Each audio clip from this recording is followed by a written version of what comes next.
Welcome to the Thriving Farmers Podcast, where our mission is to inspire, educate, and celebrate sustainable farming. We believe that you can build a profitable and sustainable farm that gives you true farm freedom. Join us as we talk to farmers, innovators, educators, and entrepreneurs to glean their top takeaways in business and life. Today's episode is with Brandt Parker. Now, Brandt has been farming only a couple years, and he and his wife Erica run and operate the Sage Garden, a quarter-acre market garden outside of Columbia, Missouri. They focus on lettuce and other salad greens and currently sell their produce locally to grocery stores, restaurants, and a year-round farmers market. They use 30-inch permanently raised beds with wood chips in the pathways and try to use natural and sustainable practices. One of the cool things about this interview was getting the take from a very new farmer of how they have basically built their farm and some of the mistakes they've made as they've gone along.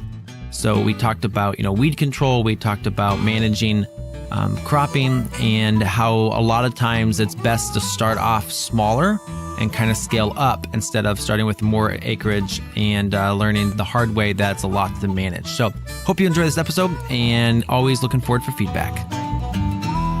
Today's podcast guest is Brandt Parker, and Brandt and Erica started farming with their daughter Amelia in 2017 at the Sage Garden, where they focus on year-round greens production as well as seasonal salad vegetables. Welcome to the podcast, Brandt. Thanks for having me, Michael. All right, so why don't you tell us a little bit more about your farm? Where do you guys sell, and about what size are you guys on now? Yeah, so my wife, Erica, and I own and operate the Sage Garden. It is a quarter-acre market garden just outside of Columbia, Missouri. Our farm began in 2017, so we are just beginning our third growing season. Okay, and how much has changed over that time period? It's been a pretty drastic change, probably incomparable when looking at our first year just to our second, and then even this next upcoming year, our third. Our first year, we grew on 1 acre. We only sold at the farmer's market, mainly because we just grew so many crops and what we had week to week was so variable. Now, last year, starting in the spring, and especially once summer hit in the fall and this winter, we started selling to a lot of the local restaurants and grocery stores, catering companies. So I think right now we have about 15 accounts. Okay. And that's 10 restaurants, 5 grocery stores. And then we have the farmer's market. And this year, I'd say half of our sales came from the market, half came from our accounts. And I would think this upcoming year, it's probably going to be more like 75-25, 85-15. It's going to be even more drastic. Oh, wow. That is really cool how your marketing is changing. So let's talk a little bit about, why do you farm? What was the initial draw? What got you into it? Honestly, I think we just love the personal satisfaction and customer relationships. The farmers, restaurants, and farmers market, it's just a great community to be a part of and contribute to. And I can also say both my wife and I have different food-related health issues. So on many levels, farming makes sense and fits.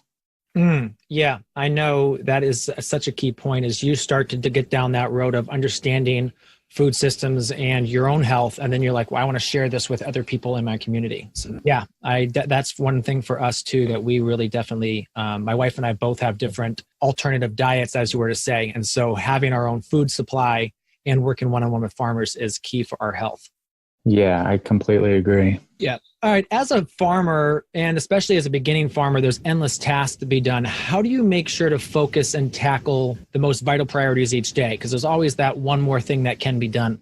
I personally can't speak enough on simplicity. Okay. We have a weekly schedule, and it is more or less static and repeatable throughout the season. We try our best to be proactive and plan ahead. So Monday, we make soil blocks and seed lettuce transplants. Monday and Thursday, we harvest. Tuesday and Friday, we wash, pack, and deliver. Wednesday, we transplant. And Saturday is our farmer's market.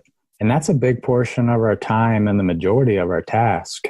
What we are left with is watering, bed turnover and preparation, pest management, direct seeding, and then any odd and end infrastructure type project we are working on. Cool. Okay. So you have a really, really distinct schedule then. And then when you say soil blocks, is that how you're doing your lettuce transplants, or is that more for other crops that you're growing? Yeah, so that is for our lettuce transplants, but I will say that we just got our P200 flats in the mail this week. So we're changing our system over.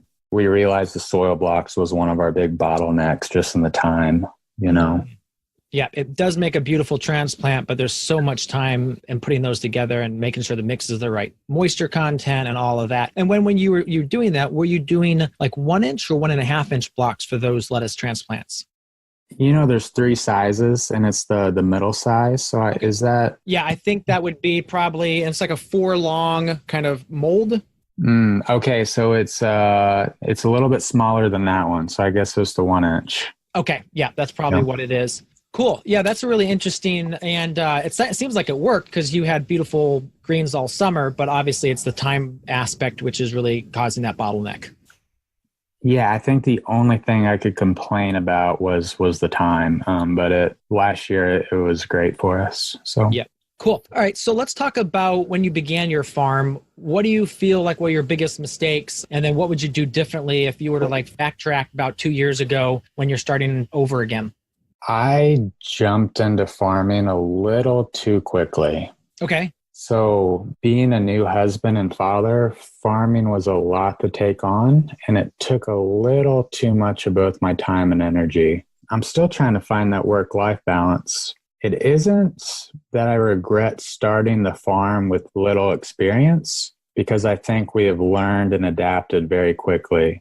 But I definitely underestimated the stress and mental energy of it all. Mm-hmm. And I also underestimated the challenge of keeping your work and other aspects of your life separated.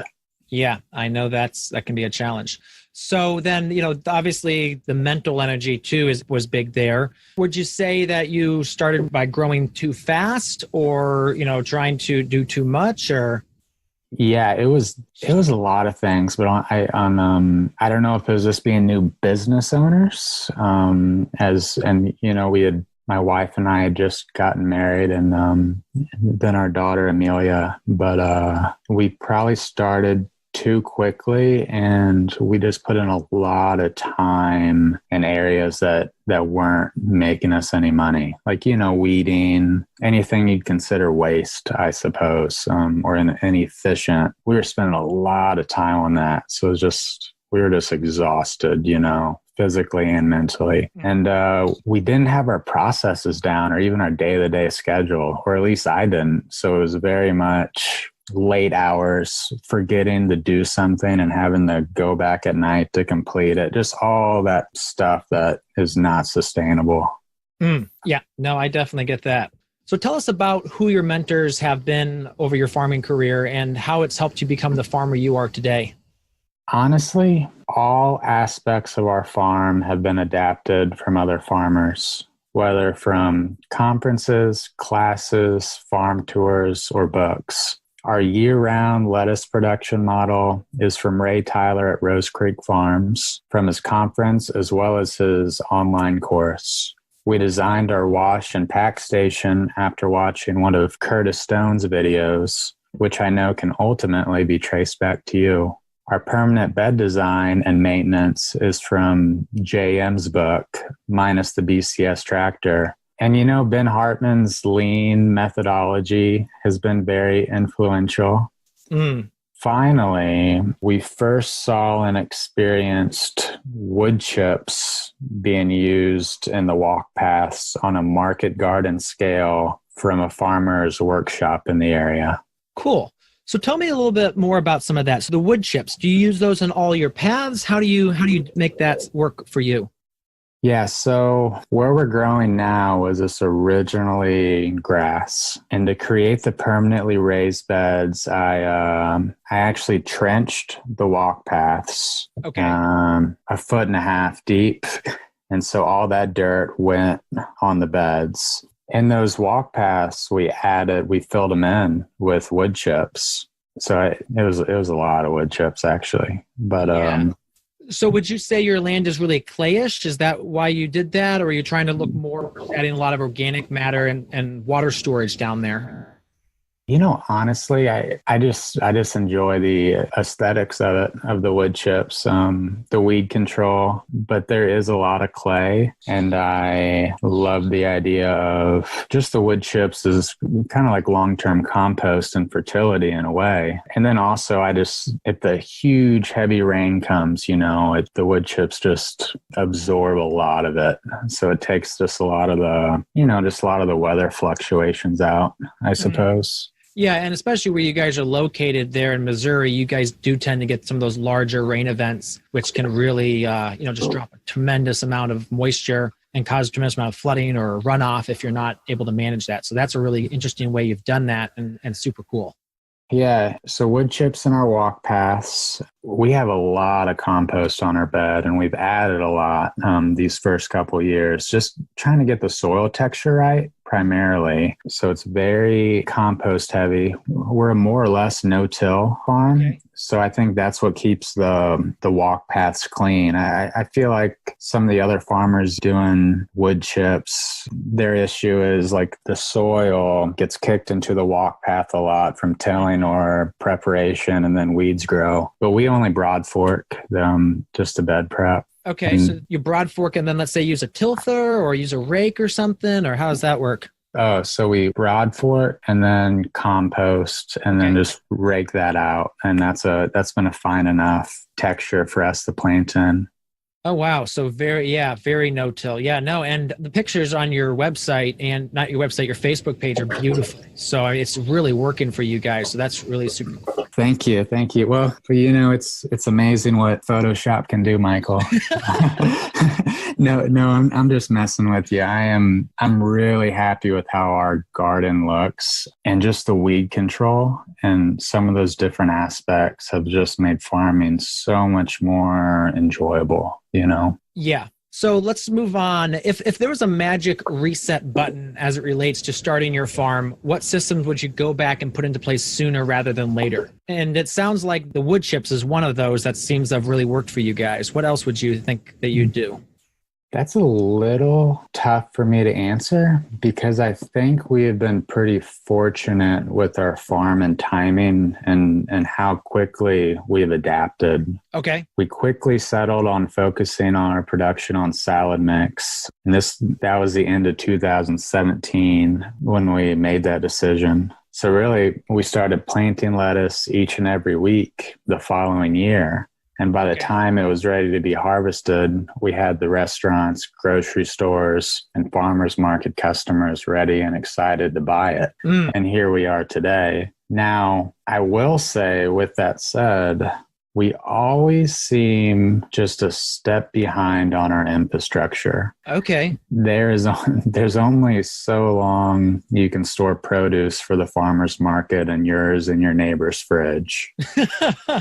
Yes. You can only water 1/4 of an acre with a hose so many times. We have often been conservative and taken our time with farm investments and purchases. Now, it's been nice because we haven't regretted any of our investments, but it would have been nicer to have some things sooner. The walk-in cooler, our overhead irrigation, the landscape fabric, shade cloth, the salad spinner, they've all made life so much easier. And looking back, I don't know how we did it without it. And we probably couldn't have for much longer. Yeah, I know, when we first bought our barrel washer, and at the time we were doing probably about 500 pounds of roots a week. And it used to take, someone most of the day to wash that. And then after you buy a barrel washer, an hour later, you're done that 500 pounds. You're like, oh my gosh, I just now have 6 or 7 hours back. And it's absolutely amazing. And you're like, how could I go back? But realize that because for so long you just did it. So yeah, you just get used to it. You just get used to it, I suppose. And, there's a lot of things, a lot of investments that I think everyone knows in the back of your mind you need to get to. You just push it off, and sometimes for longer than what you should. Yeah. So what are you working on now? What kind of infrastructure are you adding to your farm now? So the most recent, we put up 2 new caterpillar tunnels last year for the winter. So currently we have our 30 by 100 unheated greenhouse and then 2 caterpillar tunnels. For this year, our biggest thing is our wash pack station. Okay. We're just having it in like a mini caterpillar tunnel, actually, but we're going to have electricity in it, and it's going to have 2 salad spinners as well as a greens washer. So the greens washer is new. And I guess the only other thing so far is we just got the Jang seeder. It just came in the mail. So last year the first 2 years we used the Earthway, which has been fine. Mm-hmm. But last year we transplanted a lot of stuff. And I think this year we just realized that we're going to be direct seeding a lot more. Yeah. Really, everything that's not Salanova lettuce will be direct seeded. And we just realized that the time it would take to thin and just the different negative aspects of the Earthway, we decided to try the Jang and see how that did. Yeah, no, I think you're going to be happy. So we used the Earthway for the longest time, and the only way we made it work is we actually modified a whole bunch of plates. So we bought like 3 or 4 different sets of plates and then either filed them down or taped over holes, and then we just had them labeled. So like, we had beet plate 1 through 4. And so it was different variations of the beet plate. And then, as seeds came in, we would size based on that. So that's how we made that work. Nice. Yeah. But the Jang is definitely such a step up because, you can have infinite adjustment when you start messing with the wheels and the gears and stuff. So yeah, I think you're going to be really happy with that purchase. Yeah. And we are very happy to support Paper Pot Co. and all that they're doing. And, just think ahead, there's a good chance like a greens harvester will be the next purchase, maybe. Okay. Once the season progresses, and once we're consistently direct seeding and growing those crops well, I think that will be a big help. Cool. So crops, let's say like baby arugula and baby kale. Exactly. So our crop plan, I can tell you about it real quickly if you'd like. Sure. So it is super simple. We are growing 3 rows of lettuce every week. It's like 225 feet worth. So we're estimating around 200 pounds of salad mix, give or take. Yep. And that's just the max. We can do 3 rows, and that's what will fill up our plot when it's all said and done. Now, in between those lettuce crops will just be other salad greens. Thinking off the top of my head, I assume it will be radishes, arugula, and then a row of like baby kale, tatsoi, beet greens, sunflower shoots, things like that, Cool. So really, lettuce is your absolute biggest crop on your farm then? Yeah. This is going to sound wild, but so like last year, we still grew a lot of lettuce. But we still had all of our tomatoes. We still had all of our cucumbers, peppers, and then odds and ends stuff like okra, green beans. And a lot of that was because we had a small CSA.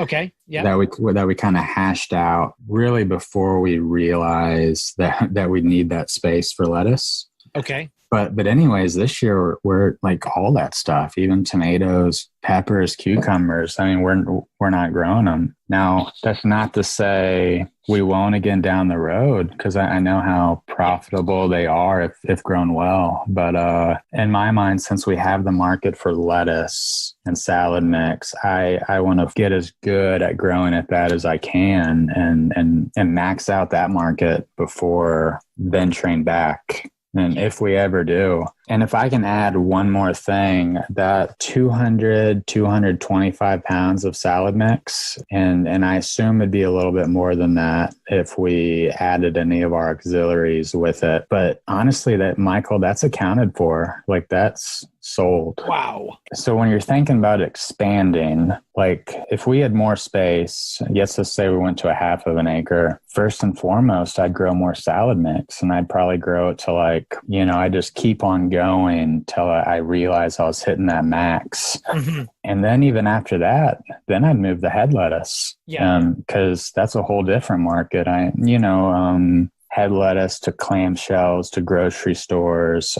And there's some restaurants that really prefer the head lettuce personally. So for me, I would much rather max out lettuce than focus on even something like tomatoes and cucumbers, which I know are people's cash crop. Yeah. So I want to actually bring up an interesting point here because I know the market you're at. I know some of the vendors at your market, and someone there told me, I think at the same conference you were at with me at the end of 2017, they're like, oh, that's great for you, Ray, but I could never sell anywhere near that amount of lettuce in my area. And you're in the same exact market with them and you're starting to max out, and you added hundreds of pounds to that market since that statement was made, and you still say there's space in that marketplace. So it's really interesting that I think some of us who don't think that they have a market for that, I think the thing that's holding us back is we're not looking in the right places, we're not making the right connections, or we just don't have it consistent enough that people know they can get it from us and are willing to buy every week from us. Yeah, I remember that. And that farmer is a very good friend and mentor of ours. That she's one of the first people we call with any issues, honestly. But yeah, it is interesting. And before the conference, Ray's conference in the fall of 2017, we had tossed around the idea of year-round lettuce. Like, I think we listened to a podcast on 4 different growers that were successfully doing it, and I think Selmer, Tennessee, Ray, someone in Arkansas. But anyways, so we had heard of it, but we just didn't know. I don't know. We didn't know if we could do it here in central Missouri. And now I know there are other farmers here in Missouri that do and do it well. But yeah, I don't know if it's just we dived in wholeheartedly. And from the get-go, when we decided to focus on lettuce, that's what the customers started thinking of us as. I mean, we were who people went to for salad mix. So yeah, we did have to reach out to a lot of restaurants and things like that. But by summertime, at least, when we were really the only ones that had it at that scale for restaurants, a lot of people were calling us and just asking if we had it available. Cool. Yeah, let's move into talk about your marketing a bit more. You said you should get the farmer's market, and now you have a lot of the restaurants and grocery stores. How are you packaging that? Are you doing clamshells? Are you doing bulk?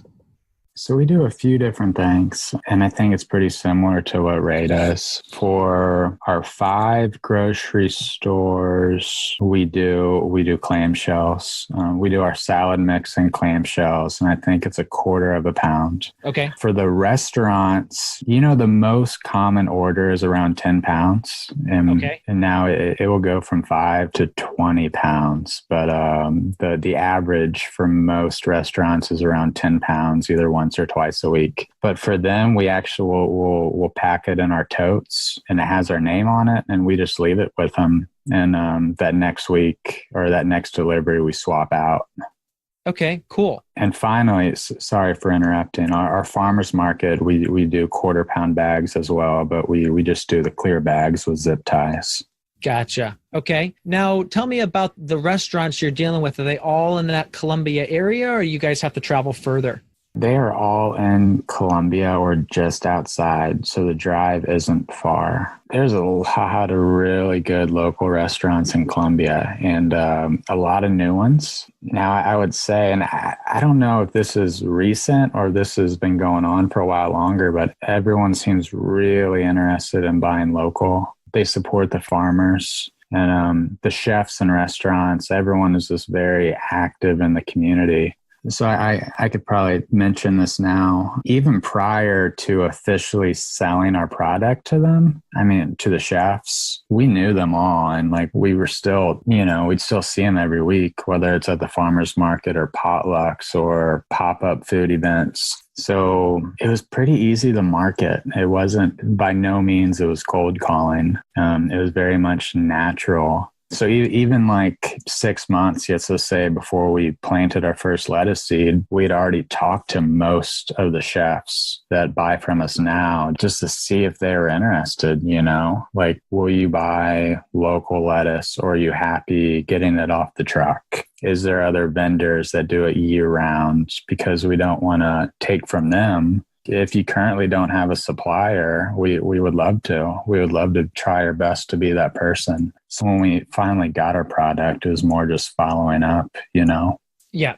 Now, do they order weekly or do they have standing orders or does it a mix of both? We send out a fresh sheet, very similar to Curtis Stone's. That's where we first saw it. And Our deliveries this last year were twice a week and just like a couple of days before, or at the beginning of the week, we would send out the fresh sheet and use in orders. We accept orders like up until the day before or something like that. So we send out an email weekly, but then if we don't hear anything, but we have a pretty good feeling the restaurant would like some, we'll go ahead and call, or most of the time just send a text message and, they'll reply, "Oh yeah, sorry, I didn't get a chance to reply. We'll take 10 pounds. Gotcha. Now, are those restaurants just taking lettuce or are they buying other crops from you? And now that you're switching to just greens, are you thinking that they're just going to buy that from you?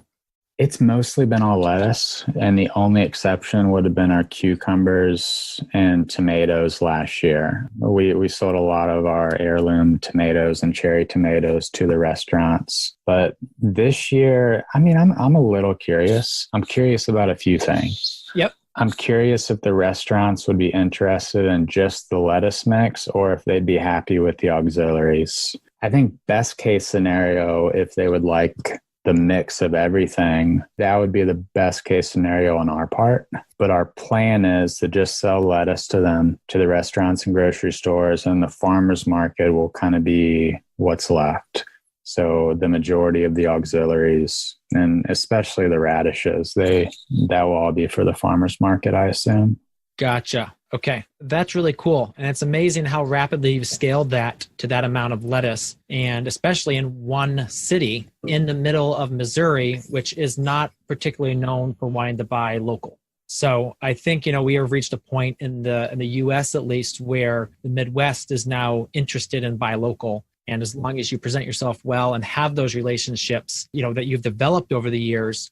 And I think that's something that farmers, even if they're not selling yet, can start doing, is going out and developing those relationships, going to the farmers markets, going to the pop-up food festivals and eating at those places, get to know those chefs and kind of the local food scene. It's so much better when they are ready to, sell a product. No, I completely agree. And in Missouri, I know there's a lot of very good farms and restaurants and grocery stores, kind of throughout the state. What first comes to mind is the farmers market in Springfield, Missouri, who our market is trying to emulate a little bit, just making it more of a community gathering and event rather than just food itself. Yep. Now, you farm with your wife and your daughter. How do you divide roles on the farm? How'd you guys set that up? And do you focus on specific areas, or do you kind of just have a list of what needs done and you guys work down it? Well, I'm inclined to first admit that my wife is better and quicker than me at most tasks farming related. I would also say there's a lot of overlap in what we do. Okay. But in general, especially last year, once my wife became pregnant, okay, this was even more so. But in general, I do most of the field task while Erica handles the record keeping, accounting, invoicing, and sales. And if we're pressed for time, we'll both harvest, wash, and pack. Okay. But like I said, there's a lot of overlap. She's just as happy to do any of the field tasks as well, if she's free and feeling well. Gotcha. And then do you both do the marketing, or does one of you just take the delivery route, or how does that work? Well, in general, it was my wife, but for the second half of last year, I ended up taking over the farmers market and deliveries. But she still made the calls and gathered the orders for me. Gotcha. And, with that division, do you feel that works well for you guys? I mean, let's say you're to scale a little bit, and let's talk about, if you were to scale, would you start breaking off some of those tasks for that new person? Or do you feel like it's just the size you're at is good? I would assume things would stay fairly similar. I would think the employee and I would do a lot side by side, a lot of the tasks, and especially the planting, harvesting, wash pack. I assume that my wife or I would still do the farmer's market and a lot of the deliveries, though not necessarily. And then my wife would continue doing the accounting side of things. Gotcha. Cool. So let's kind of wrap this up here. If you're talking to new farmers, saying people that are just trying to get into to farming, and I know you're still relatively new, a couple of years in, what would you recommend that they focus on to get best success in their beginning years? I have 3 things that I can say and recommend. 1 is your farm shouldn't be bigger than the weeds you can successfully manage. Okay. The second thing I would say is just to take your time. Yep. It's not worth the cost of jumping into something without being prepared and at least having an idea of where you want your farm to go. Now, I'm not saying everything needs to be in place, but I will say that at least with us, I have an idea of what investments and purchases will be needed at the different stages of our farm's growth. And I think that's a good place to be in. You don't want to be in the dark, you know? Yeah. And the third thing, which I don't think everyone likes this one, but this has been the case for us, but I'll just say you will never regret focusing your production on a few key crops. You can always expand later on. And you know, if you love variety, you can always have a small garden for your family and friends. But with a market garden, I think focusing on a few crops and perfecting them is the quickest way to ensure a consistent, regular product for your customer. And I think what you said that there is super important, that consistency, because if they know that every single week they can get the same thing from you, then they are prepared to spend that money every single week and they show up to your stand first.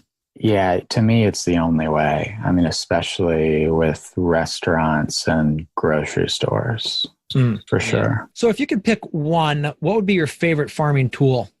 You know, there's so many I love. For example, the salad spinner, that's been huge. I know that's not necessarily a fun one, but it's been unbelievable just how much it's helped. I will say that I have an all steel metal rake. Okay. When I used to work with my neighbor, that was the rakes he used for landscaping. So that's how I found out about it. But that's probably one of my favorite tools. I mean, just because I use it for everything, whether it's bed preparation, cleanup, wood chips, compost, just anything and everything. So that's kind of like your go-to. And so you say that's how you do a lot of your bed prep as well. Yeah. And it's not the standard like 30-inch wide aluminum one. They make it in all steel. The brand's like Dura, but it's super heavy. So I just got like a 24-inch wide one and it works fine. To me, I'd rather have something that's multi-purposed and can be used for anything, at least for the rake. Gotcha. So if someone were to ask you, I'm thinking about getting into farming, would you say now is a great time to get into farming? And if so, why? I think so. The technology available to farmers is great, and I presume it will only continue to improve. For me, with all of the tools, courses, and information available, it seems feasible for anybody to have both a successful farm and a good quality of life. But it also depends on your context. Our community in Columbia is amazing. It's so unique and small and vibrant. There's a lot of restaurants and customers that value and appreciate local food and enjoy knowing their farmers. But I realize not everywhere is that way. So you would say then you need to kind of find your community, the one that's excited about that and interested in that, and then just focus on building those relationships.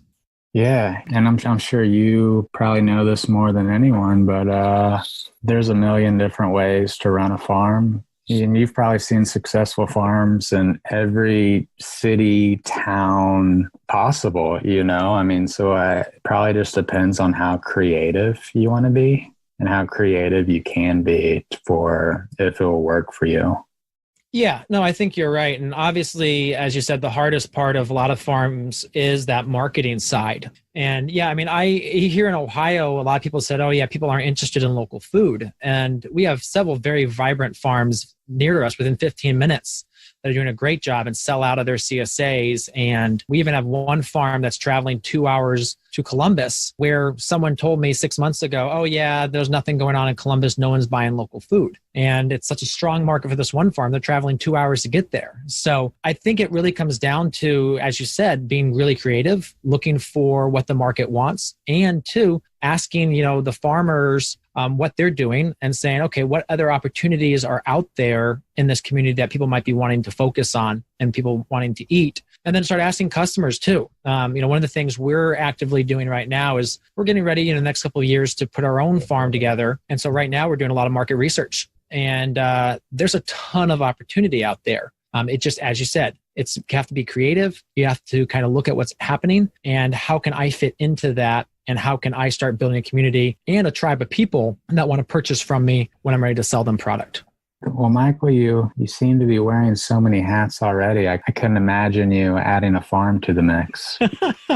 Well, it's going to be a fact of starting to focus less on some things and focus more on others. So, farming is my big love. We have a whole backyard that's all geared towards that. And so, yeah, it's going to be a little bit of a slow start. But I would say that in 3 or 4 years, that's going to probably be a pretty big focus of our time. It's going to be a very unique farm too. We really want to be a focus on education of both the community and farmers around the world. So it's going to be relatively unique. But yeah, it's going to take a couple years to pull together because of all the things I do have going on. So, Michael, I think what's neat is I'm starting to realize that all the technologies in farming, like salad spinner, for example, if you research deep enough, I keep finding your name at the beginning of it all, I think you seem to be in the backdrop of a lot of things, and we appreciate that.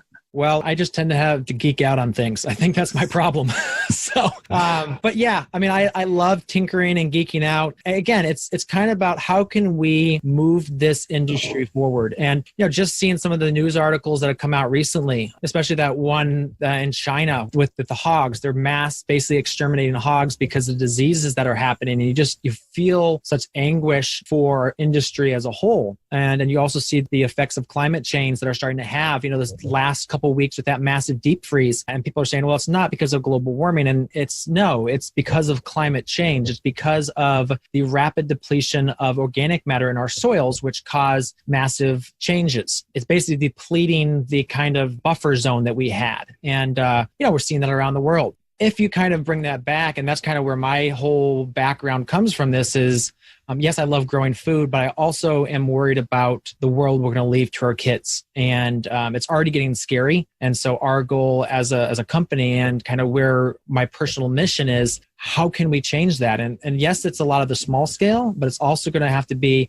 on the large scale. And so that's kind of, some of the questions we're asking right now is, how do we start changing these 10,000 acre corn and soy farms? And I don't think I have the answer yet, but I know there's farmers out there that are thinking that way and do have some of those answers. And so again, that's what this podcast is for, is starting to bring forward the stories of people that are making it work on your scale at a half acre, but all the way up to, the 10,000 acre farms, even bigger than that. But what I want to say too is that what you're doing is just as important, because you're also showing your neighbors what's possible. You're showing that it's possible to, have a small acre farm and possible to do it organically.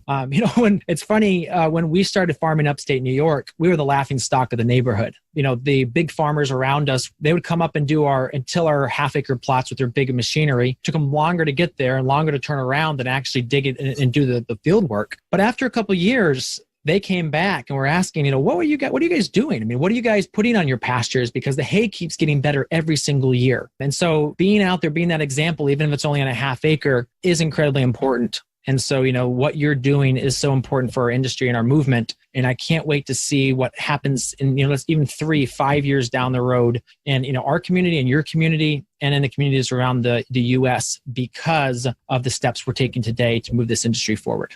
Yeah, I agree completely. You just think about like everything we're finding out about health and dietary issues. It just, in a way, it all seems to be unfolding. And I'm optimistic, at least what I've seen, just in people's excitement. And I think for adapting to a healthy lifestyle, healthy food, and all those sort of things.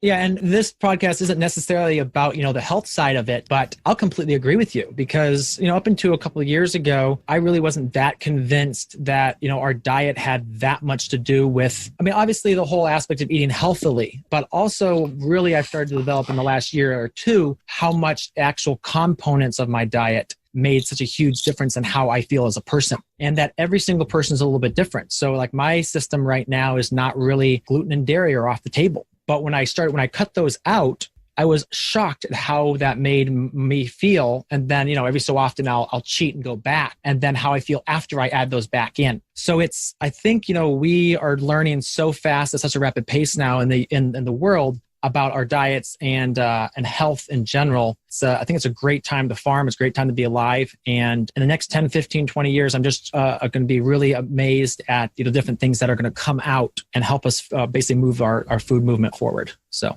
If you would have saw me a couple years ago or 3-4 years ago, I don't think you could have believed that I'd be farming now. Farming as natural and sustainable as possible. But I was diagnosed with an autoimmune disease, and that was shortly after our marriage, and yeah, that will change a person. And you're right. I've seen the effects drastically, and we've been very fortunate that I've been able to combat this issue just with food, no medications or nothing. So I think it's a testimony. Yeah, absolutely. Brandt, thank you so much for spending the time with us today. Really appreciate you sharing about your farm and your journey into farming. It's been a short one, but it's been amazing where you guys are right now. And I'm just so excited to have you back on in a couple of years and see where this journey takes you. Yeah, thanks, Michael. I really enjoyed being on your podcast. So there you have it, another episode in the books. So I'd love if you would hop on over to iTunes and leave us a rating and a review. Those mean everything to us. We love to hear what you're thinking. If you have a podcast guest that you can recommend, please pop on over to the Thriving Farmer Podcast website and leave us a review. That's thrivingfarmerpodcast.com.